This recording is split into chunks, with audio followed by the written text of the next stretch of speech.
प्रेमचंद अग्रवाल की इस्तीफे के बाद उम्मीद की जा रही है कि जल्द कैबिनेट विस्तार हो जाएगा, लेकिन एक महीने से ज्यादा वक्त गुजर गया है और अब तक कोई ठोस फैसला सामने नहीं आया। प्रदेश अध्यक्ष की कुर्सी को लेकर भी लगातार नाम और समीकरण बदले जा रहे हैं। जबकि देश के कई राज्यों में भाजपा अपने प्रदेश अध्यक्ष तय कर चुकी है, लेकिन उत्तराखंड अब भी इंतजार की स्थिति में है। देखिए, मुझे तो अमित शाह जी की वो बात याद आती है जब वो मंत्रिमंडल के विस्तार के संबंध में कह गए थे कि जब भी योग्य विधायक मिलेंगे तो हम मंत्रिमंडल का विस्तार करेंगे। अब भारतीय जनता पार्टी के पास योग्य विधायकों का टोटा है, योग्य विधायक ही नहीं मिल रहे उन्हें। और ये तो भला हो कांग्रेस का, कांग्रेस ने जो लोग दे रखे हैं उससे वो काम चला रहे हैं। सतपाल महाराज हों, सुबोध उनियाल हों, रेखा आर्य हों, सौरभ बोगड़ा हों, सारे ही तो कांग्रेस के मंत्री हैं वहाँ। तो इसलिए वहाँ पे योग्य विधायकों की कमी है, मंत्रिमंडल का विस्तार नहीं कर पा रहे हैं। वैसे वास्तविकता ये है कि भारतीय जनता पार्टी में इस समय खींचतान चरम पर है, तो इसलिए ना वो मंत्रिमंडल का विस्तार कर पा रहे हैं, ना अपना प्रदेश का अध्यक्ष घोषित कर पा रहे हैं। दोनों काम नहीं कर पा रहे हैं। भाजपा में जूतम पेजार है, बहुत खींचतान है। और मैं समझता हूँ कि अब सरकार ही परिवर्तित होगी 2027 में। अब राज्य में नया मुख्यमंत्री आएगा, कांग्रेस का मुख्यमंत्री आएगा। भारतीय जनता पार्टी का जो हाल है वो हाल बुरा है। मंत्रिमंडल का विस्तार मैं समझता हूँ संभव नहीं है। कन्फ्यूज्ड कांग्रेस कुछ ना कुछ मुद्दों को उठाने के लिए विरोध करने की सोचती है। जिनसे अपना घर नहीं संभलता वो हमारे घर के ऊपर चिंता लगाए बैठे हैं। अरे अपनी चिंता कर लीजिए। आपके यहाँ जूतों में दाल बट रही है, ज़रा उसे समेट लीजिए।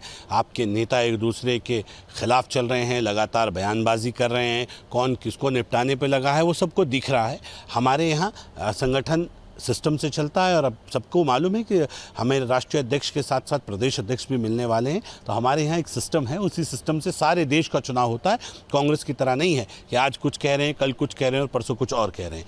हमें लगता है कि बहुत शानदार तरीके से हमारी सरकार और संगठन का तालमेल है और संगठन में चुनाव की प्रक्रिया सब कुछ लाइनअप हो गया है। राष्ट्रीय अध्यक्ष के चुनाव के ऊपर इंतज़ार लगा के बैठे हैं और मुझे लगता है कि बहुत शानदार चेहरे के रूप में नए अध्यक्ष हमें मिलने जा रहे हैं।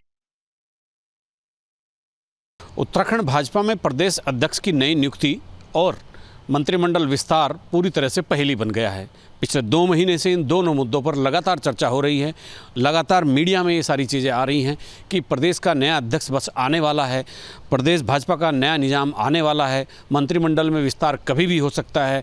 लेकिन ये दोनों ही चीज़ें बड़ी रहस्यमयी ढंग से एक अनसुलझी पहेली बन गई है, अब जिनका जवाब किसी के पास नहीं है। लेकिन फिर भी मीडिया रिपोर्ट्स कहें या राजनीतिक विश्लेषकों की बात करें, दोनों चीज़ों पर लगातार चर्चा जरूर हो रही है, अटकलबाजियाँ जरूर हैं, कयास जरूर लगाए जा रहे हैं।